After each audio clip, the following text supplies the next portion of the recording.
Welcome back to FS22, and today I'm going to take you through installing what in FS19 would have been a geo. I'm calling it a growth calendar, and what this will let you do is change the standard Giants in-game growth calendar to one that looks a lot more like we used to see for seasons in FS19 on a UK map.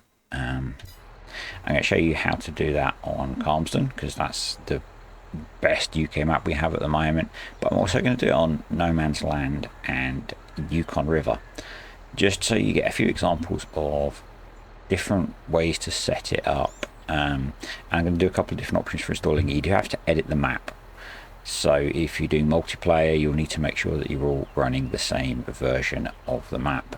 Don't know how to do that, don't do multiplayer. So we'll jump out of the game now, and I'll show you how to install this growth calendar / geo into a map. So in the description below you will see a link to download this, and I'm tempted to put it on King's Mods if I can, so there might be a link in that as well, off that page. There's a link to a file called Maps Growth UK, which I have got in this folder. When you download it, it'll probably go into your downloads folder. Just navigate a file explorer window to there so that you've got that available. And in the pinned comment, because I can't put it in the description, is the bit of XML that you'll need to edit on the map. And then over here I have my mods folder with 3 maps in. I wouldn't normally have 3 maps in a mods folder, but it's just to do this testing. So first we're going to do Calmsden. So if we right click on this, you will want 7-zip as well, and Notepad++ makes this a lot easier as well. So right click on Calmsden, select 7-zip and open the archive. And I'm just going to minimize that, or not minimize it, reduce it so that we can have all of the windows we need on the screen. And then we're going to go into the maps folder. And we're going to go and select our Maps Growth UK folder and drag and drop that into the archive, and then select yes to add it to the archive. We then need to edit the map.xml file, which is here. So we'll double click and open that up. And what we're looking to do is change this line where it's got growth. So if we make a space and then we take our copied piece of text and copy that in here. So the key bit here is that on Calmsden and on No Man's Land and on a lot of maps, there is a folder called maps within the zip. And so if you've put the maps.growth file in there, you want that to say maps. If you've put it somewhere else, you'll need to change that. And I'll show you an example of that when we do Yukon River. What we need to do next is comment out the existing one. And to do that, we put a left bracket, pointy bracket, arrow, an exclamation mark, and 2 dashes. And then we need to close that with 2 dashes and a right bracket. And the reason I like Notepad++ is you'll see that that bit of text has gone green, which has commented it out. If you don't close it properly, you'll see the whole thing goes green, and that won't work. I think that's a common place where you're going to have errors. So that's Calmsden done. So if we save that and close it, and then we'll get asked if we want to update the archive, and we'll do yes. So another way you might want to do this, if for some reason 7-zip doesn't want to work that way, is if you go onto 7-zip, and for No Man's Land we'll do an extract. So once you've done that, I would delete the zipped version. So if you select that and delete it, and then we're going to go into the No Man's Land folder, into maps, and we're going to drag our Maps Growth UK file across so that it's copied in. We're going to open up the map.xml file again to edit it, and it's in exactly the same place. So we can grab our line of XML here and copy it in. And again, we need to just going to tidy up the spacing on those. And then we need to comment out the old one. The reason that I say to comment it out is if anything goes wrong, you can delete the changes that you've made and go back. Obviously you could also just download the map again, but that's the way that I've done it, so that if things go wrong, you can undo what you've changed easily and go back to how it was. So we just save that, click on the save icon, and then we need to rezip the map. So what you want to do is go up to this level, press Control A, and that will select everything. Right click on it, select 7-zip, and then add to nomansland.zip. You need to do it in this folder. If you do it up here and create the zip, it won't load. So what we then do is cut that, so Control X and then Control V to paste that back into your mods directory, and you can delete No Man's Land folder. Yukon River Valley I'm going to do through 7-zip. And the interesting one here is, yes, we have a maps folder, but we also have an XML folder, which is where all of the XML files are. So we're going to put it in here. So we drag it across and select yes, and then we open the map.xml file. And we find growth again, and you'll see in all of these they're loading the dollar data is the default location for loading up base game data files from. So we're going to paste that in, but we've put it somewhere different this time. So if we just comment out the old one,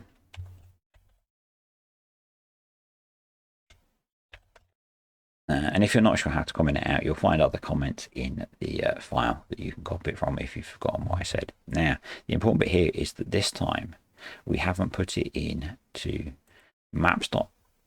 into the maps directory. It's in maps/xml, and we've got some examples of it up here. So what we need to do is we have maps xml /, and now that should work. So we're going to save this and close it and update the archive, and then we'll go back into the game and we'll see what the new calendar looks like and check that it's worked on all the maps. Just reloading the little save game that I had for Calmston. Jump back in the tractor. If there was lots of keyboard typing noise in the last bit of the video, sorry, it's just how my desk is set up. And before we get into the differences, if you're not already, subscribe to the channel, turn on notifications. If you're enjoying the video, click like, leave me a comment. If you've got questions, leave me a comment. So what's changed? If we go to the growth calendar, you can see that now we have much wider harvest windows for the our standard grain crops, bigger planting windows. We've got spring planting for wheat, barley, canola and oats. Some longer harvesting windows down here. Basically, it's just set up to be a lot more like what I think is the UK. So this is based on me looking at a few geos from FS19. It may not be exactly how, if you are a farmer, you do things in the UK. It's what I've created. So what else is different? Everything from sugar beet up, I have changed to match what I think is closer to the UK. Sugarcane and cotton have been removed.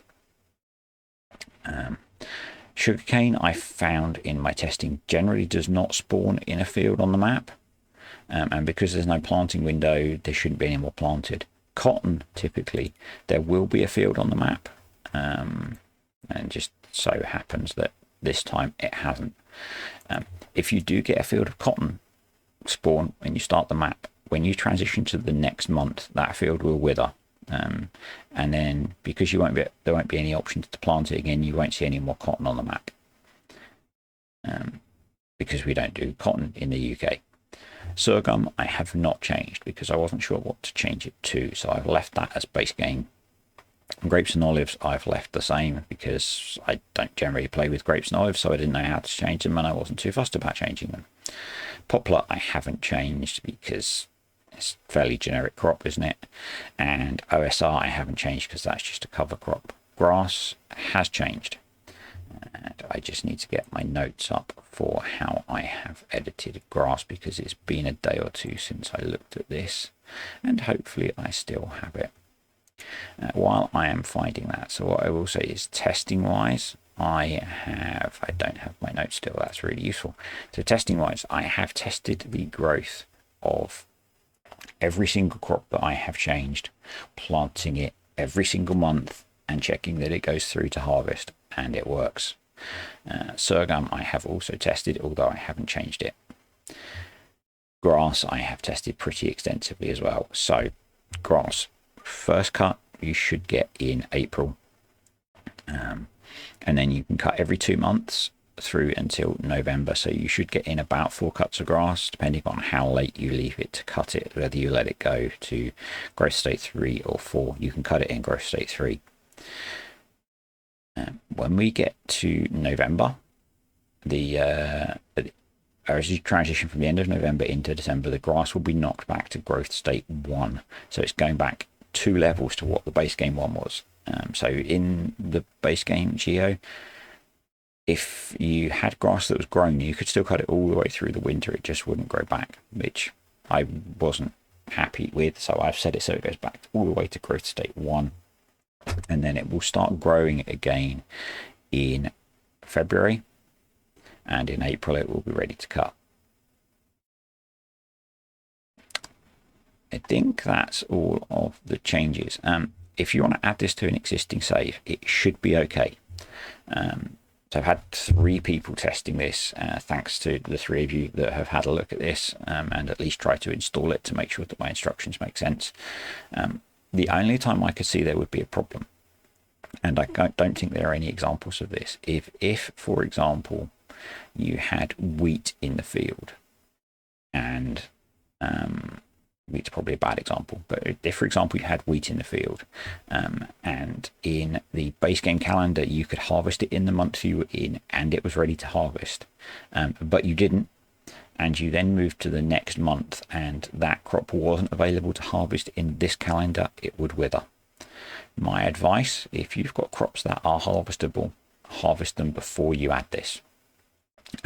If you load this in afterwards and you find that you've planted outside of a window, that should be fine. So for example, base game, you can only plant canola in August. So if you planted canola in August and then you loaded my growth calendar in September, that should be fine. The growth calendars are fairly gentle in FS22, and you won't get to a point where it will suddenly wither. You shouldn't. It should be okay. I'm just trying to think of anything else that I need to cover. I don't think so. So I haven't changed the weather. I had a quick look at weather, and weather is set up very differently to in FS19, and so I haven't attempted to change that yet. We'll just check the other 2 maps quickly, and then I think we'll wrap this up. So here we are on No Man's Land, a map that I've not really played. But it was another map that was available on ModHub, and if we go in here, you will see that we have our new growth calendar. Is it realistic for No Man's Land? It's probably close enough, actually. No Man's Land is the border of France, isn't it? So yeah, it's probably close enough. Let's jump out and load up Yukon Valley and see if it's worked on there. And here we are on the very, very pretty Yukon Valley. I do like this map. I'm playing it off of video and having a fair bit of fun on here, just building a big old farm. Anyway, loading into the calendar, you can see we have our growth calendar here. So it's fairly simple to add. It's a couple of step process, and I think it will start to open up the options for playing outside of the way that Giants fixed all of the growth and planting and things. I did chat to a modder, and he couldn't find an easy way to do this without editing the map. There are probably clever people out there who understand scripting who might be able to get these things to load into maps automatically. Other than that, it's down to either modders deciding to add them to their maps, and I think Oxy might be for Calmston, so you could just wait for Calmston to update to get it. Yeah, it's down to modders adding it to their maps, or you adding it yourself.